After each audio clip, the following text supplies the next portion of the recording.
What is up? It is me.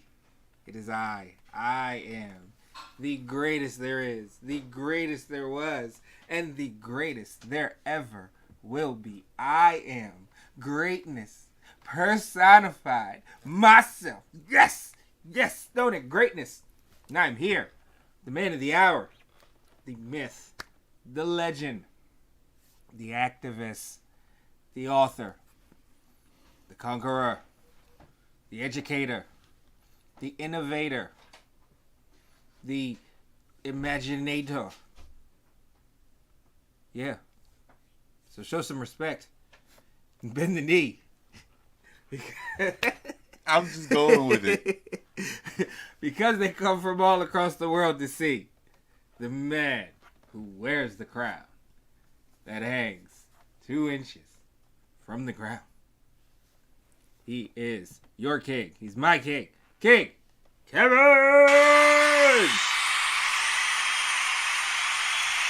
I want to create a graphic for our intro with like whatchamacallit, like the wrestling intros, but like actually watch us walking out to those introductions, get Stefan to announce us, and that'll be our intro when we come in. Oh yeah, that would be cool. I think that would be really, really fun to do something like that. That would be so dope.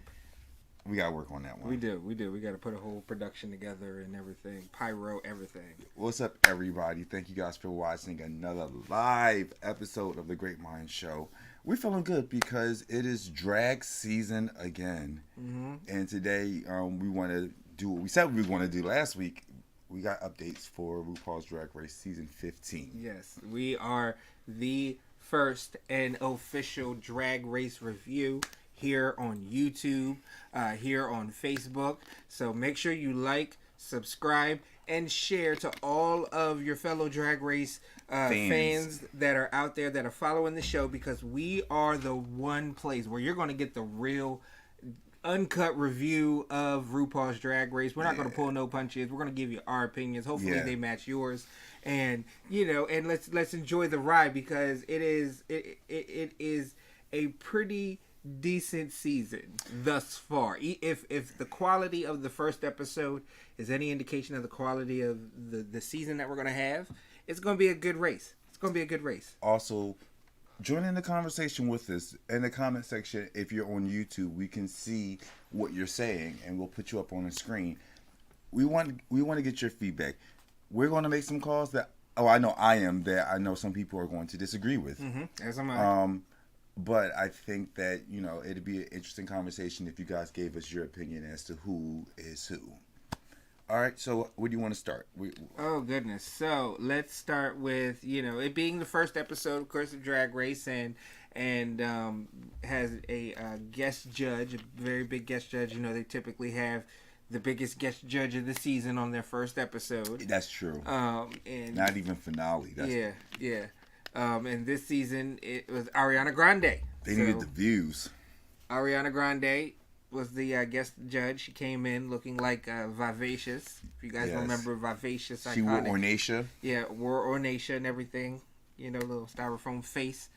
But yeah, so the way that they did it this year, again, like they did in the past, I would say 2 years, that they've been doing that, where they split up the queens. They brought in 8, and then they brought in another 8. And it was all centered around the first mini challenge. They were split up in order to compete in the first mini challenge. So you had one group of 8 competing in the mini challenge, the first mini challenge, which was them recreating the very first Drag Race mini challenge photo shoot. In one it was water, and another season it was air. So they kind of did a little bit of both. They did the water one where they had to do the holes, and then they did the one with a big fan blowing all types of crap in their faces. Yeah, while they're riding on a motorcycle with somebody from the pit crew in the pictures.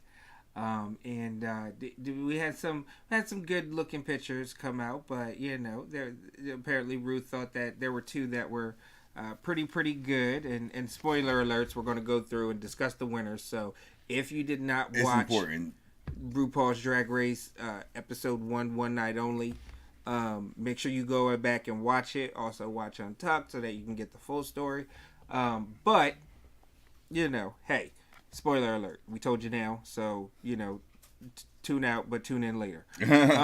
So, but yeah, so the two queens that won, because it was again two groups that were split up. The two queens that won in the first group was Irene Dubois, who was from Seattle, and then in the second group was Lucy DeLuca, who is from Connecticut. And so those were the two queens that won the mini challenge, and had the momentum going into the maxi challenge. Which what did you think about the mini challenge and everything? All right, so I think in order to really give a really good opinion or my real input, I kind of want people to know who I'm talking about. Mm-hmm. So like last week we did introduce who these queens are, and we also set some expectations, and I wanted to talk about that as well, right, which we'll get to later on in the show. But I'm just trying to think. Okay, so Irene Dubois did do a pretty okay job. I don't think that she was the best in the mini challenge. And Lucy, I think she was one of the better ones in the mini challenge from her group. So yeah, I think Lucy deserved that. Irene Dubois, now I'm a little biased because we already know, we've had conversation already. I'm not the biggest fan of Irene. So I don't know if it's my bias that makes me feel like, but I have more reasons for that again, we'll talk about later on. Yeah, we'll get into that later. So Irene Dubois and Lucy LaDuca are winners of the mini challenge, and they won $2,500 for winning the mini challenge. And by the way, let us give a shout out to Cash App for up in the prize money this year. $200,000. 200,000. I wonder if it's because she's with MTV now, but she was with VH1 before, right. And they're which both was on Paramount. Yeah, and they're both Paramount. Yeah, they're both Paramount networks. They're both their audiences are pretty sizable. I would say that VH1's audience is a little bit older than MTV's audience, because a lot of folks who grew up on MTV kind of migrated over to VH1, as they got older. Okay, but I can see that. But yeah, like it's definitely a younger demographic that they are now in front of with MTV. This is another point to what this season is giving. Get some in my mouth, it's dry. We've noticed that there are a lot of social media influencer drag queens on the show this season. I think in every season, most of the seasons, all of the queens or most of the queens have had a social media presence. Yeah, nowadays. But there are those who literally their claim to fame is social media. Right. And they only have ever performed in their bedrooms. Some of them, and they've amassed a great following, and it is a form of drag. So it's kind of like you got this little thing that they're building, the older queens versus the younger queens, and the older queens are literally all of them are younger than me. Yeah, and that's the older queens. So they're really not that old. They come from a different generation of drag. Well, I also think that in our community in general, we are aged a little bit more. We age a little bit more faster than under normal circumstances. If we were part of the heterosexual community, we wouldn't be as old as we technically are. Like I'm reminded all the time, you're not old. Yeah. I mean, unless it's like the young gay kids that always calls me old. Yeah. So yeah. So yeah, it's that dynamic I see that they're starting to really build on. And they talk about it in Untucked, how like the older ones, they're expecting that you're going to be able to command a room if you step on a stage or whatever the case may be. But you also have these influencers like Sugar and Spice. Or Amethyst. Was it Amethyst or was it Marsha? Amethyst, yeah, and in London. Yes, and Lux. Lux Noir London. they're more popular on TikTok and Instagram than they are on the main circuit of like different clubs and things. And they had a good point because Princess Poppy too. yeah, their point is, we wanted to do it. COVID was an issue. We couldn't come out, so we did what we did on social media. Like RuPaul opening that genre now shows that RuPaul understands that times are changing and where it's going, because exactly. they're and they were right, because the younger queens were having a discussion in the workroom where especially with the younger kids, all they have honestly and their first experience out in the world for younger kids nowadays is through social media. That's their only gateway to the world in order to interact with their friends in a free environment, because nowadays kids don't play outside, or go to the mall. So, it is different, and so those particular community spaces now aren't necessarily physical like the bar. Right. You know what I mean? Used to be, where and the young kids would try to sneak in, let's be real, and then they get their experience and their exposure to, drag culture and, get to, interact with them, but you don't have that no more. But you also realize, like, that's just our culture now. Like, people go into clubs, bars, social settings, and everyone's on their phone. Right. Like, that's socializing to this generation now. I feel like I'm really old saying it's like these kids now. But it's true. Like, and it's not even just the kids, though, because I do it. You do it. We all get into a big room full of people, and we entertain ourselves on our phones. So it's like that's where the world is right now. Yeah. So I could understand, like, that might be more popular than the clubs at some point. Right. We have to wrap our heads around the fact that, yes, we were underage, and everything. We were old enough in the year 2000. But you got to understand, kids born in the year 2000 are now drinking. They are 2 years away from being able to rent cars. Like, right. Be full-fledged adults. Yes. Like, so it's, things have changed. A lot has changed. Generations. A lot of kids. And also to the credit to RuPaul, that this show has seen generations now. Mm-hmm. Yeah. So it's kind of cool. Yeah. So, but yeah, that's I think going to be a reoccurring theme, is the dynamic between the younger queens and the older queens. So watch that space. So moving on. After the mini challenge and everything, so now we're moving on to the maxi challenge, and the maxi challenge was where the queens were going to be participating in a talent show called One Night Only. Okay, it was kind of bittersweet there, because at least one of them is going to be there for just one night. So hey, is what it is. I like that play on words. But yeah, so everyone had to show a talent that demonstrated their charisma, uniqueness, nerve, and talent. So that was pretty cool. And then because they were split up, they had to choreograph the opening number. And so there was 8 that was already working on it, and then the other 8 got added, and then they had to figure it out, which it turned out to be very, very nice. Yes. Very much a opening pageant number. It was I want to say Broadway, but it definitely was like Christmas in New York at Rockefeller Center, with like the Rockettes almost coming out. It was like one of those types of choreographies where it was like blend in here and cross each other there, and it was a Vegas show. Yeah, it was definitely Vegas show. Like I said, I thought it definitely was more pageanty.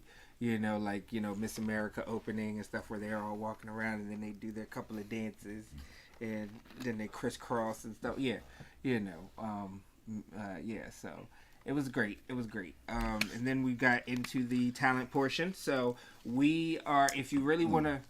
Before we do that, what do you think, or how do you feel about this group as a group? Before we go into like who our tops and our bottoms are, like all together, because I made a prediction last week that they will all get along and it was going to be more of a sisterhood. And then I turn on and watch the first person is the shadiest person in the room. It's like, ooh. Yeah. And then the older queens started reading the younger queens. But then there was a moment where they all came together. So what type of vibe are you getting from them as a group before we start picking them apart? Well, I mean, I would say that I feel like they're being nice to each other at first. It's a lot. They're a lot nicer because again they're a lot younger compared to the queens that have come before and everything, and the old school, the old school cattiness that could be, or the old school shadiness, you know, that could be misconstrued for cattiness isn't going to be as prevalent. However, reading a little bit of the blogs and everything and hearing about all the leaks and stuff like that from the cast, is that the drama does. There is a lot of drama. There is going to be a lot of drama. There is going to be some conflict, within the show. But I don't think that it's going to be as, it's not going to be, as momentous as what sickening. Like, right. Like there isn't going to be anything to that magnitude. There isn't going to be drinks getting thrown and. Oh and, yeah, no, I don't expect that. So yeah. I think the vibe that I'm getting is still very fun and chill. Yeah. Like I do think it's because most of the cast, all the contestants are like under 40. Now the crazy thing is, yes, these are very young queens. A lot of them are very young queens. Yeah. But I do have to say, because in past RuPaul Drag Race seasons, I feel as though, like, right out of the gate, who like two of them will normally jump out as, oh, they're the strong ones. They're going to be there at the end. And then you'll have, 3 or 4 of them that'll be like, oh yeah, these are going to be the first 4 out. I know the first 4 out. I do have to say that this season, everyone has come in pretty solid to where there isn't much distance. I would say that there's not much distance. There isn't a big gap, between the tops and the bottoms, to be honest with you. They are all, like, the race has started and everyone is pretty, neck and neck. There is a couple cars that are out in front. And there's a couple trailing. Yeah, and there's a couple trailing, but they're all in a pack. You know what I mean? To where one wrong move and the person who's now trailing could be up in the lead. I will say the people that I think are in the lead, they don't have anything to worry about. Right now, yeah. Right now. Yeah. This is episode 1. So yeah. Yeah, right now, no, they're pretty solid. I don't think that one trip up would, cause them catastrophe. But I do think that, a slip up could catapult somebody from the front all the way to the top, or somebody from the back all the way to the top. Yeah, that could happen. So everyone displayed their talent. There were some great acts. There were some clever acts. There were some not so great acts and not so clever acts. All right, so some of these acts make me feel as if I was sitting through season 14 Snatch Game, just waiting for the punchline, and it never arrived. So you want to break it down a little bit, like your favorites, or? Well, yeah, I could. Yes, I think that we should definitely talk about our favorites in the talent show before we and this will be totally separate from our overall favorites, although it plays an influence, of course. But I would say that the best. I'm sorry, because I have to. So you guys aren't expecting this. There are 16 contestants. We are not reviewing all 16 contestants. No, we're giving those who we feel are the highlights to us. Right. Yes, this is a review show.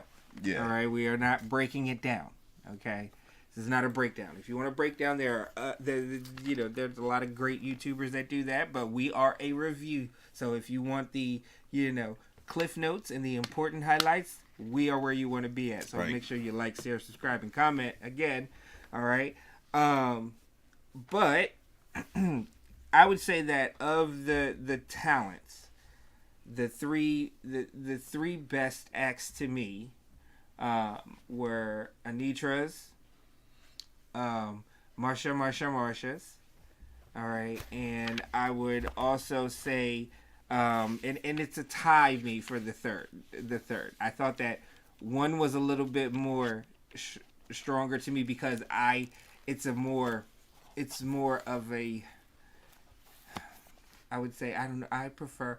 I guess with me as far as drag goes, I do tend to like a more lighthearted, campier queen than more sultrier type of, you know what I mean, because I feel like it's supposed to be an escape and like a little bit funny and stuff like that to me. Yeah, that's fair. But yeah, so I would say that again, Anitra, Marsha, and I would say that the third best one for me was Princess Poppy. All right, so I do have to make a change. Mm-hmm. Now it's a tie. She was tied with Sasha Colby's performance. I thought Sasha Colby's performance was very moving and very, very artistic. As far as everything that she was doing and the story that she was telling with her movements and the song and everything. So kudos to her. Y'all know I have to give a story for a story, just to get to the point.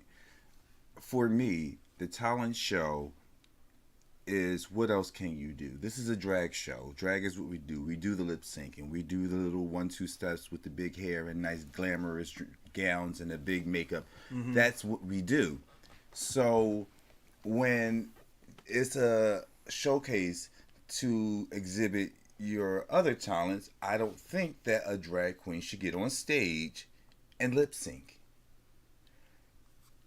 It's been done. Someone made I think you made the point, but they were dancing. Some people were dancing too. But I can go to any regular drag club and see that same routine done by 5 people that night. Go to another club and see the same thing. Just being honest. So I didn't see anybody really. I'm not going to say anybody, but there were certain queens who I think they fell short of the challenge. They didn't understand the assignment. Like, okay, and this is the majority of them. They just lip sync.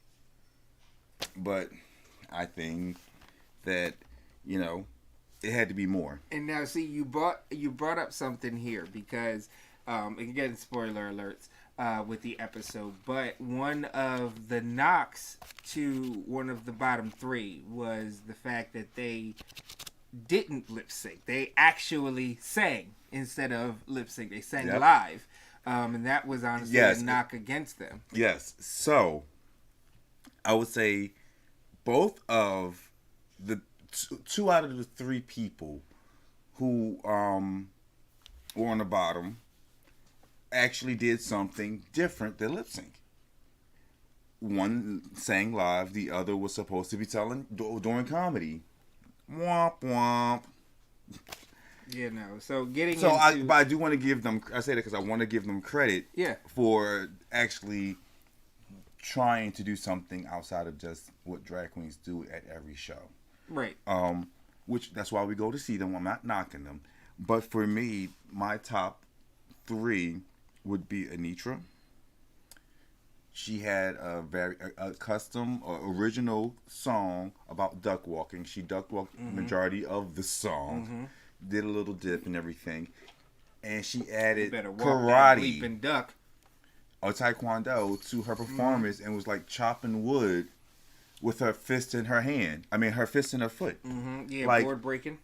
She actually was like entertaining me. So she was definitely the number 1. Marsha was campy and clever. But it was campy and clever, but it was also artistically sound and gorgeous. Yes. As far as the dance movements and the ballet movements and the lines. And so she added 2 different elements, right? So she did the campy thing, but then she did the talent thing. And you could take either and separate it from the other, and it still be just as entertaining if she only did the dancing or if she only did the campiness. Marsha is a really big contender. I think in the next episode or 2 we might see something special. And she's one of the younger ones, so she's being judged a bit. She's not really doing much with padding, and they don't do the breastplates and things like that, the younger ones. She got on the main stage with lip gloss and eyeliner. No makeup. And Ru called her out for that. But there's something to Marsha. I'm looking forward to Snatch Game with her. Yes, I am definitely looking forward to seeing Marsha in Snatch Game. I think that she's going to be something very clever. Let's hope she makes it far. And I think that what will be even more clever is if she did a character that nobody would have suspected. Oh yeah, definitely. Then I have Jax. I like Jax. Did a bunch of the somersaults, did the jumping rope, but the rope was her hair, like like it was really good. I liked it. It gave me more than just lip sync. Still did the lip syncing and all that good stuff, but yeah. Then, oh no, this one's good. I just happen to be a fan of Malaysia Baby Doll Fox. That was the top three. That was top three. Okay, I'm sorry. That was the top 3 performances. Are we not doing it? Oh, yeah. No, okay. Yeah, no, not there. Not there yet. Okay. So, so those were our top 3 performances, and then our least favorite performances would have to be for me. It would have to be the bottom. And see, and this is the double-edged sword, okay? Because when we talk about the bottom 3, all right, there were 2 that honestly just didn't hit, okay? Right. That to me was Irene Dubois, and what she did was that she made a glass of ice water, okay? And it literally, you saw how dry that was. That's how dry it was. Yeah. So like. Then you had Amethyst. That one upset me. Yeah. I was, because she looked so good. Yeah, no, she looked amazing.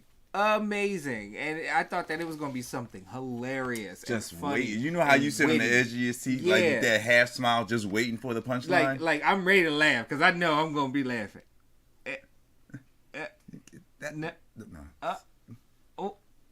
No, okay. It was like, it was just like that. And I felt terrible for her because she seems like a very witty and you know, and it's crazy because she's shady and her shade is funny. Talking about a 20-inch wig, she's funny, but in that moment, and she even says she may have removed the wrong beats. Yes, girlfriend, you did, but that's something that you got to be aware of because now you're in the bottom 3. Now, we're doing our bottom 3 or theirs? Yeah, so our bottom 3. Okay. And needless to say, the judges' top 3, all right, RuPaul's top 3 was Marsha, Anitra, and Jax were the top 3. And Anitra was the winner overall. Right, yes. So the bottom 3, she got $5,000, all right, for winning. And then, so the bottom 3... our bottom 3. Well, my personal bottom 3 would have been what was it? What was the name? I just said it. Lux. No. Irene Dubois. Irene Dubois would be in my bottom 3. You're getting old, man. Amethyst. And Amethyst would have been in my bottom 3. Yes, because of the performance itself. It fell flat after she, so she was basically lip syncing, hence again. But she was basically like doing a whole like story with the song and a play on the wording of the song. It was what was that? Sinead O'Connor? Who's that? I can remember this actually. Who's That's that lady? Shame. Who was that lady? Been around the world. Who sings that? I can't sing no more. Copyright infringement. They didn't block this. I know. That was already too much. Yeah, I know. But that lady. Right. That's the song. And like she's looking for her baby. And the baby was strapped to her back. And she's like drinking and smoking. And she looked like a 1980s school soccer mom. Right. That lives out on a ranch somewhere in this nice little neighborhood or whatever. Yeah. Played by Kristen Wiig. Right. Like it was definitely, regular. And then she had sneakers on. Yeah, sneakers. Now, if this was not RuPaul's Drag Race, it would have been perfect. But this is RuPaul's Drag Race. You're in a drag competition. You do not wear sneakers on RuPaul's main stage. I don't even like seeing it on any bar stage. Let me tell you a little story about flats on RuPaul's Drag Race. No. That's like your wig coming off. No. Unintentionally. Certain things you just should never happen. You don't. And that's one of them. You don't. All right. Girls getting away without having titties, but you don't wear no sneakers, no flats, unless they like heels. Yeah. So, So yeah. That's your bottom three. And my personal bottom three would have included Lux. Lux. Yeah, would have included Lux over Lucy DeLuca. Okay. LaDuca. LaDuca.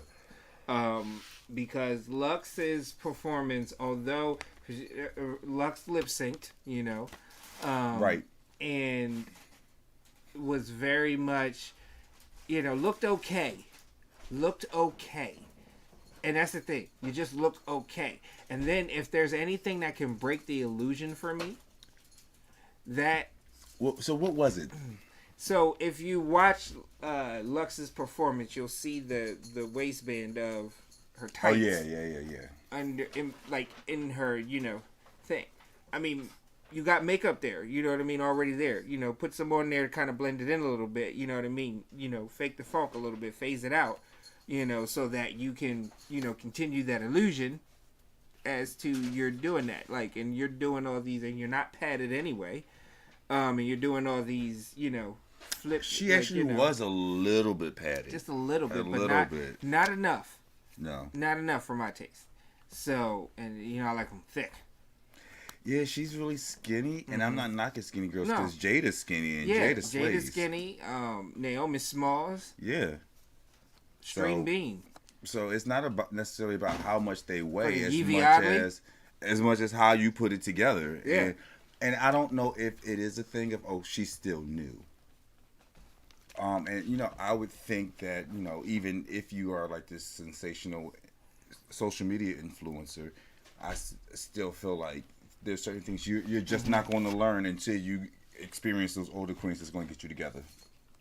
Go ahead with your bottom performances, your personal bottom performances before we reveal the judges, RuPaul's. So, despite Stoney's pick, Lucy LaDuca, somebody get him. Somebody get him, please. He already did it. Oh, we had a little accident. I'm sorry. Lucy LaDuca is definitely in my bottom three. I did not like her performance. The next one would be Lux Noir. There's something about Lux that I like and I can connect with.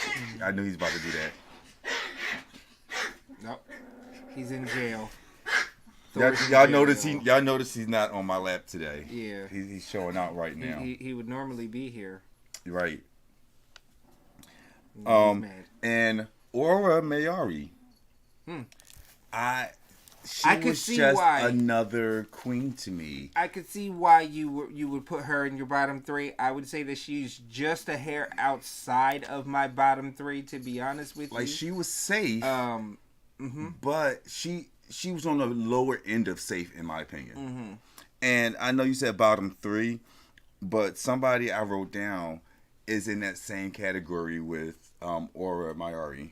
And I'm just going to throw it out there. Robin Fierce. I want to like Robin so She is bad. gorgeous. I want to like her so bad. I'm not sure yet that she's going to make the impact that she is capable of. Right, yeah, no, I definitely think that she is a pretty face. And it's weird because a lot of these queens have a lot of similarities with a lot of past queens. And from what I see in their first impression and everything. But I'm hoping that some of these queens can, do better than, those predecessors that they kind of remind me of. And honestly, I'm being very honest about my picks because some of the people that are in my bottom three are people that I actually like. And then there are people who I'm not too fond of who I did not put in my bottom three, who I think they could do better in other areas. Now, coming from the guy who doesn't do drag. But we've seen it. All right, we've seen a lot of it, and we the experts on ballroom and drag, and I ain't done neither. Yes, because we've seen it, and when you sit back and you watch, I'm a doctor because I was watching General Hospital. I was watching Grey's Anatomy. I know how to doctor. Yeah, I used to watch, operations. You're a surgeon now? I'm a surgeon. So, yeah, come and see me. I watched Botch, so now I'm a plastic surgeon. Yep. Go ahead. Dr. Nassib and Dr. Dubrow, yeah. So just take that into consideration when we are, talking about our top fives and our bottom queens three at the end, which lets y'all know, and y'all can feel free to put your top five queens and your bottom three queens in the comments. We'll see them. We'll let you know where you stand, and if you're on your rocker or if you're off your rocker. All right, but I might be off my rocker with some of this. Yeah, but RuPaul's bottom three were Lucy DeLuca, Amethyst, and Irene Dubois. Irene Dubois. All right.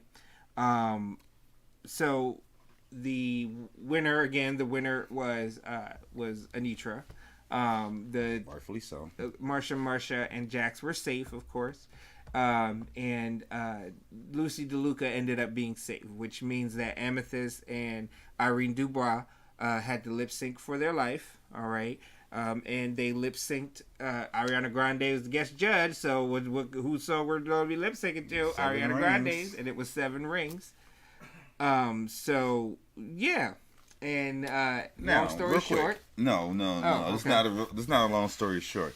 So we talked about the older generation versus the younger generation, and then we ended up with Irene Dubois and Amethyst, who they come from 2 different genres of drag. Then you have, I think Irene Dubois was so polished. She is like she knows how to pad. Her runway was amazing. Even though she wasn't funny, her outfit and her hair and her makeup was on point. And not to say that Amethyst wasn't, because she was looking okay. It's just like she didn't put on the heels. Like we saw her character, we just didn't see, like her timing was off and the heels thing. So I think like it was really cool to see, because I know my expectation before the music started. And once we got like halfway through the first couple of lines, it was very clear that it wasn't what I thought. I was expecting Irene to like just slay. And I'm biased because Irene is not one of my favorite people. Nothing against her personally. I don't know her personally. On camera, not one of my favorite people. But I had such high expectations for her to slay this song. And then we have Amethyst, who did slay the song. Now, my thing is, I saw that Irene had it in her, but for some reason I feel like she held back. Like she was like stopping herself from giving us everything that she got. Like I understand you don't want to seem quote unquote thirsty, but I think like especially on the first episode, it's a lip sync for your hard. life. You go hard, and I don't feel like she really did that. Your life. She went like medium. Like you need to lip sync like your life depends on it. That's why it's called a lip sync for your life. Like so for those reasons I'm out. No, stop. Yeah. But yeah, so I was just a little happy and disappointed because again I wasn't a big fan of her, but at the same time I did kind of like want to see her talent, see what she had to bring, because like she says she's what Bosco's drag sister. Bosco chose demons and devils and she chose aliens, and I was looking forward to seeing I like that type of stuff. Her look was abstract and eccentric, colorful, campy, and didn't give me a chance to like you. Yeah, no, and honestly, I saw that like Irene has a lot of talent. Like like RuPaul was justified in bringing her on because she has the talent to where she could have been. Yes. But unfortunately, things didn't work out for her in that lip sync. I would say that was one of the strongest first lip syncs that we have ever had. And that's the thing. That was a good lip sync. Yeah, like where as soon as it started, they were like, neck and neck. Neck and neck. And then once that beat dropped, Amethyst, turned on the Hoochie Rachita, which is what you needed at that point. Yeah, she gave you what you needed. And it was like Amethyst was gone. you know, and Irene was trying to catch up, but it just wasn't enough. That little scoop move across the flow, you know, wasn't enough. It was good, but it wasn't for your life. Mm-mm. Is that fair to say? Mm-mm. It was good, but not for your life. Not for your so life. Needless to say that at the end of this competition, RuPaul said, Amethyst, Shantae, you stay. Shantae, you stay. Amethyst won the lip sync. You know, and Irene Dubois had to sashay away. So we're sorry. You know, feel bad for Bosco because it's like, finish third, and then you go and it takes nothing away from Bosco. From Bosco, no, Bosco is is an amazing performer. Yeah, she is.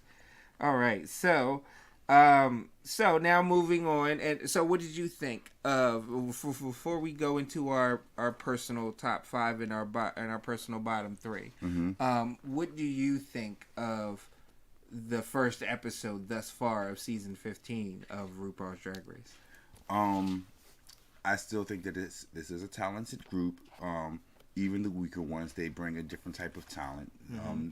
So I think we are going to get a good show. I'm starting to feel like the split premieres or introducing the groups in split sessions like that is getting old now. I think unless you're going to do 2 eliminations, right? You know, I mean, or make it something special. Like last year where you had the 2 eliminations and then you bought them 2 back and then they got a chance to, you know what I mean? Right. You know, somebody add some type home. Yeah, add you know that thing for us so that we can feel like, oh my gosh. That drama and suspense from last year's opening, even though you ended up bringing them back, was still fun to deal with because it was like, oh crap, they eliminating 2 right off the bat. Oh, RuPaul not playing this season. Like, it was like, but yeah, no, definitely I thought that this season of like starting out this season, like if you and all the racers lined up on the line, RuPaul sounded the gun. Mm-hmm. This group got the strongest start compared to, you know, the starts of groups in the past, because there were always at least 2, maybe 3, sometimes 4 girls where after the first episode you were like, yeah, these are going to be the first 4 out. I don't know because I see what you mean. Mm-hmm. But I'm trying to think what season, because there was a season where it was like, oh no, they're all just like really really good. If it comes to me, I'll not an all-star season. You know. No, not all-star. Yeah. But yeah. So they all were relatively really good. But of course, there's always going to be those who, in my opinion, and in Stoney's opinion, they just are leading, and then we'll talk about those who we feel are trailing. Yeah, but there are some leaders. I mean, it's a race at the end of the day, and there are some leaders. So we're gonna now go to our personal top 5, and then our bottom queens of 3. Kind of already said my bottom 3, but we'll talk about them. Yeah, again. we'll talk about them because that was more or less our performance, and now it's personal and everything else like that. And we take into account the runway. You know, I'll be honest. Irene Dubois' runway was way better than her like comedy. Lux Noir London's runway, but it wasn't enough to save her from the Maxi Challenge, because the Maxi Challenge definitely weighs a little bit more. Yeah, that sucks. You know, when judging a queen, for me, it's 3 things. It's your runway look, your Maxi Challenge, and your lip sync. Mm-hmm. So if you end up in the bottom, that's if you end up in the bottom 3. Like, or put it like this: if you don't win the challenge, or you think you sucked in the challenge, then your runway needs to be so on point that they just forget about your that they don't have much that they can say about your challenge. Right. If for whatever reason you fell on those 2, your lip sync has to be immaculate. Right. So you get 3 chances when you look at it. Right, and I would say that, you know, based off of, you know, for me, my personal. So that they understand my method, you know, throughout the rest of the season, as far as ranking folks, is that I definitely weigh the mini challenge like at 55%, you know, of my, you know, overall score for somebody. Then I have a chunk that is based off of the runway, you know, and then I have a chunk that's based off of what I call the rest of the show. Like the mini challenge, like the confessionals and everything, and the overall sense of you that I get. So You know, that's where my rankings are, and how you can try to figure out my logic behind my rankings and Makes everything. sense. I'm not sure, you know, how you take you know, everything. I'm gonna have to like do the math of this. So I guess I would have to do it in quarters because I have 4 things: maxi challenge, runway, lip sync, and as you said, the rest of the show, which would be the mini challenge, which would be confessionals. Yeah, You're working the lip the sync only workroom. plays a part if you compete in it. If you I don't mean, lip I sync, feel like- then you know it has no effect on you. For me, that also means I'm taking into consideration your makeup, your wig, your outfits, your ability to sew, your talent. Like that's what that all boils down to. Like how you do, because you know there's a difference between them in the workroom and them not even when they're filming the videos, but when they show you the finished product. So I'm looking at the finished product as well as what it took to get there. Right. So that's how I'm reviewing my girls. So it's going to be in quarters. So go right ahead with your top 5. My top 5 will start with Anitra. I'm so technical with this though. Like I got it down to a math and a science. But my top 5 will be Anitra, Marsha, Jax, Malaysia Baby Doll Fox. That's something. Because I think that she's extremely talented. She's a big girl. She has a lot to prove because she's the first queen from Miami, and she's a big girl, and she's very artistic. So I think she's gonna stir up some trouble. So she's in my top 5. And Sasha Colby. I wanted it to be Robin Fierce so bad, but I think Sasha Colby has an experience and a beauty about her that's going to help her get through a lot of things. That's my top 5, and that's why. All right. So my top 5, number 1 is Anitra, number 2 Marsha, number 3 is Princess Poppy. So we seem to differ as far as like with the 3 with one of these. So you have Malaysia Baby Doll Fox in yours. I have Princess Poppy in mine. At 4 I have Sasha Colby, and then at number 5 I have Jax. You know, I don't know that this is in order because I mean I would rearrange this for sure if this was supposed to be in order. Oh yeah, mine is in order as far as number 1 right now. 1 through That's 5. to me. So this is literally top 5. To me, leading the race. Yeah. Then the person that's in second, the person that's in third, person that's in fourth, person that's in Ask fifth. me again next week. Well, that's how we're going to be doing it next week. Yeah. So there you know. But that's those are your My top first 5 prediction queens, from episode 1. Yeah. Okay, good. So and again, put your top 5 in the comments. All right, get your friends, share this video with your friends and all your fellow Drag Race folks and everything. All right, your Drag Race fan groups. All right, and get them to put their comments down in the about their top 5 as well. All right, so the bottom 3. Bottom queens. You know, this person, it's not fair to put this person in here, even though I mentioned them earlier. But, you know what? I can't justify having this person in here anymore. Now that I've quantified different, I cannot justify. I was going to say Lucy LaDuca, but I can't justify that anymore. Lucy is on the line as far as, and the thing about it is when I thought about it, looking at taking everything into account, to me, as much as I give Lucy credit for stepping outside the box and performing live and doing live singing, at the end of the day, it is about execution, and if that's what you choose to do, you got to execute it very, very well. Right. You know? So she had a bad week, right? But everything else she did was on point, right? Yes.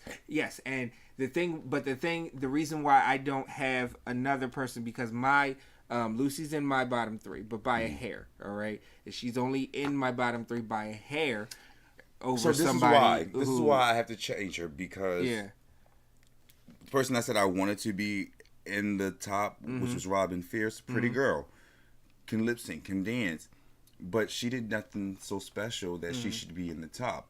Whereas Lucy had a bad day, but she did something to stand out, and she she does more. She's more polished. She like Right. so it's harder for me to say that she belongs in the bottom and Right. Robin belongs in the top. Yeah. You just And I think the rest of the show, there's a little bit in my rest of the show of potential, and I think that the reason why Lucy is just in my top 3 is because I don't see as much potential as the queens that are not in my bottom 3. Right. You know. Right. To grow and improve throughout the course of this show to where it's like, oh, you know. That it would be so significant that you're going to really stand out to Right. me. And turn the corner and actually win. Right. So go ahead on with your... So, my next person is Lux Noir London. Now, don't hate me for this. This is another one who I personally genuinely just like her personality. I like how bubbly she comes off. But watching the show and looking at her aesthetic, it's cute for her. But I ask myself, do I see her winning? The answer is no. I think that she has a lot more to learn. She's not bad. Don't get me wrong. She's not bad. Her outfit was stunning. There were some things that could have looked better. And she could have padded more. There's more growing that she needs to do. So she's in my bottom 3 for that reason. She not on your bottom 3? Yeah. So yes. Lux Noir London is actually my bottom queen right now going into next week. She is not. It's to me not the strongest. Look wise, I think she still has a lot to learn. Here's my prediction, and this is a prediction of if this happens, then I expect that to happen. If Lux can stay under the radar long enough, she can learn some things from these older queens, and I think she'd be able to slay.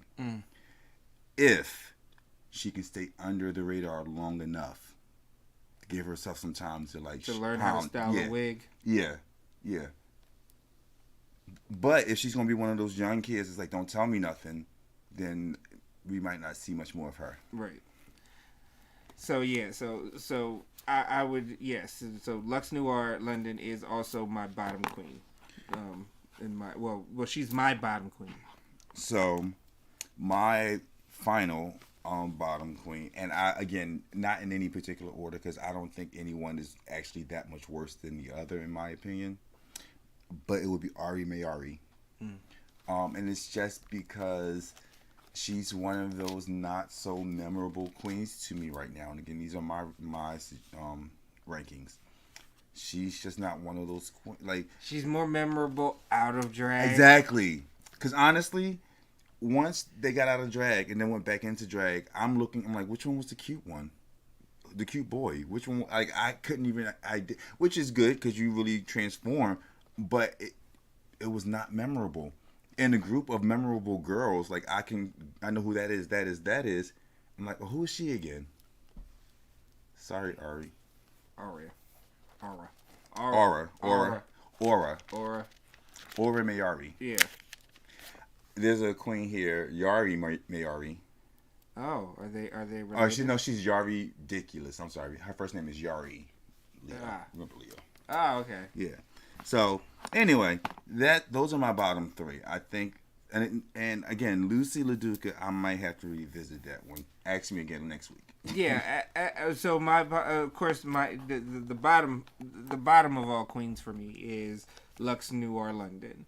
Then I have behind Lux Noir London, Aura Mayari. Like I said, more memorable outside of drag than in drag. Yeah. I thought that hip hop dance number was pretty weak. I don't recall anything in the big dance they all did together. I can identify certain girls and they stood out to me. Not or Mayari. She was one of the main ones trying to choreograph and everything. Right. And then the talent piece, it was weak. It was weak. Anticlimactic. And I don't mind. There was no journey. There was no story. There was nothing to follow. I'm all in favor of, drag queens being, also androgynous and and incorporating androgyny into their performances. But again, you can't you can't do it so much to where you're breaking the illusion for me. Yeah. And there were a couple. At one point, I moves. felt like she turned around and flexed her strong back to us. Yeah, and I'm like, and I'm contradicting myself because that means I remembered her. it takes the whole illusion away, and then it brings me back to me watching a guy. I think the only reason why that would work with it if that's what I wanted. I think that would work if you were making a joke about being stronger and you exaggerated muscles and stuff like that. Then yes, it makes sense. Yeah. But just because you're a strong man dressed as a woman, that don't work. Right. And then, like I said, on the cusp, I would say that she shares this with Amethyst. As far as on the cusp of being in the bottom three, but not in my bottom three, and the only reason why Amethyst is not in my bottom three is because, again, I see more potential for her to really do well in this competition over the long haul than Lucy LaDuca. I think Lucy will, and there's this vibe that I get from her that she's going to end up getting in her head. And it's going to cause her to, sabotage her own performance.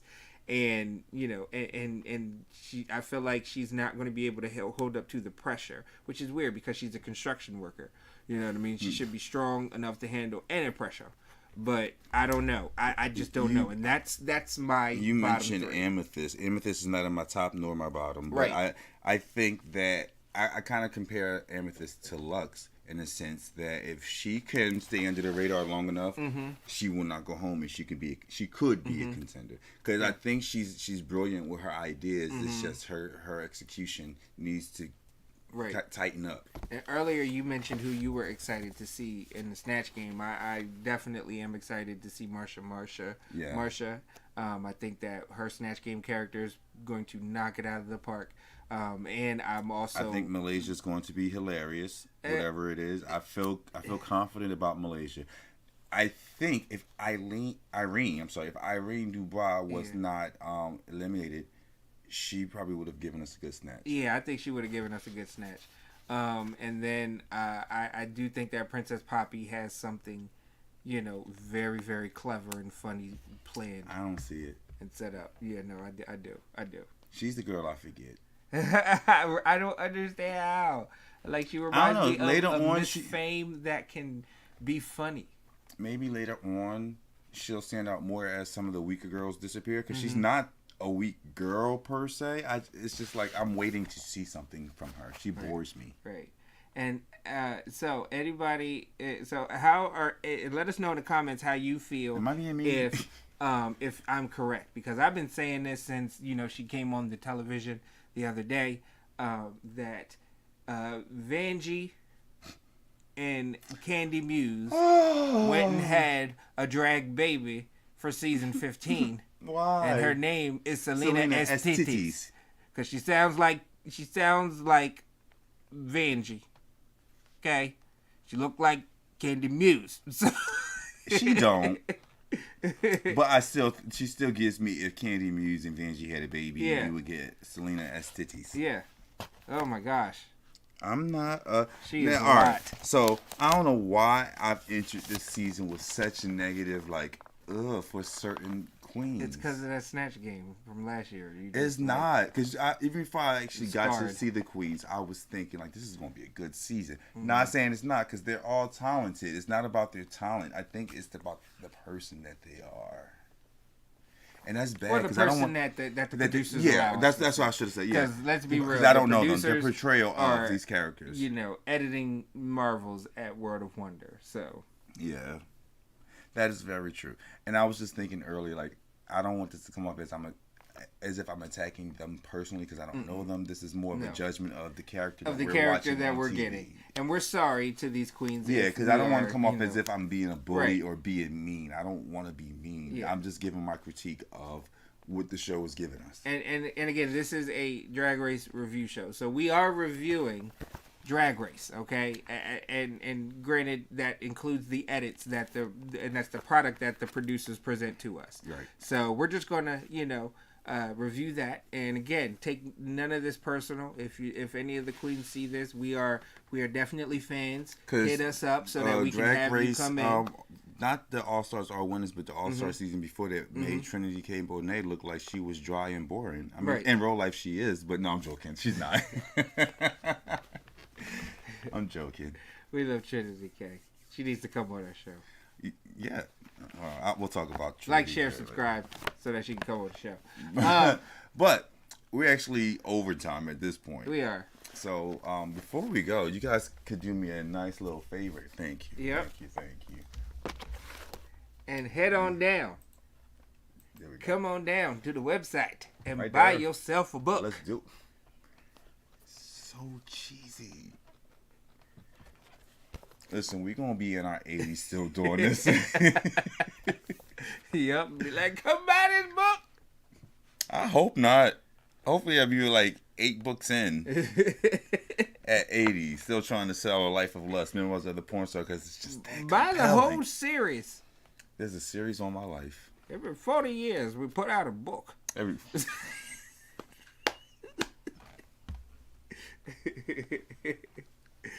Yeah. Go to the website. Yeah. Purchase a copy of A Life of Lust, Memoirs of the Porn Star. Order yours today, and it'll be out tomorrow. So, thank you guys. You'll find out exactly the day that Kevyn became a vampire. Because he's like 112. But 22. okay, 122. Anyway, thank you guys for watching the GreatMines Show. We'll see you again next Sunday at 5 p.m. Eastern Standard Time. You want to tell the people anything, Stoney? Another episode RuPaul Drag Race Review coming at you because we are your go-to spot. Thank y'all for coming. God bless you. Good night. Good night.